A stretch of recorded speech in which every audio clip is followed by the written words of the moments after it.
And then it was varied between different platforms, I would say. We still had Excel, someone trackers looking out on specific projects or a task. And then you have a place where you would be a file repository where you are storing your evidences. And then there is something which comes a different format from an auditors.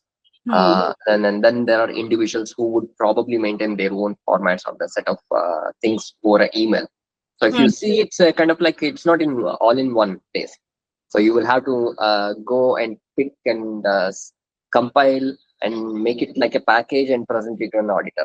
You really cannot say go back and say that okay, hey, look, I had this in email and another format and somewhere in the file. And also, it is really important that we maintain the timelines, the timestamps of an evidences. I think those all were kind of a challenge.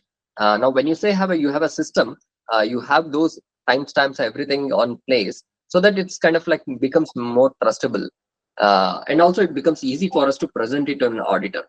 I think those are the ones. I think the very specifically the place where we had spread out in through many platforms. I think that was a problem. Certainly, I think not for us, but whoever is doing right now without any platform, I think it will be a great challenge for them.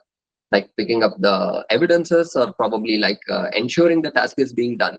I mean, up to some point, you can do it yourself if you are a kind of a task master going to kind of a project thing. But how long and is it the right way or is it the efficient way of doing it? I think that's a question. Yeah, I think the compliance requirements was slowly getting bigger, and then we saw there's a kind of a duplicate task. There have been like the duplicate efforts that been put in place for the same requirement. Okay, and then we realize saying that we have done this already, but in a different name or probably in a different category.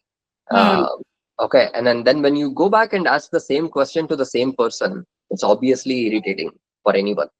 And then especially when you run behind during the deadlines. I mean, everyone will have their own projects and milestones, so it's not easy chasing each one and getting them on time.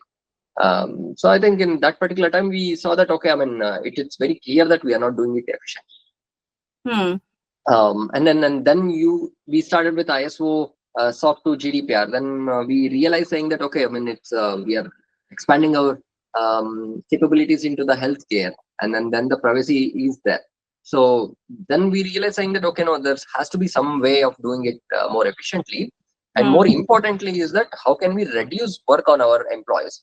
So when you say it's automation doesn't. I don't believe that automation only involves tools. It also an improvisation of process. Okay, how do we do the process automation? It's like can we do something else and reduce burden? So I think that's all was good enough for us to switch to or look for that particular platform.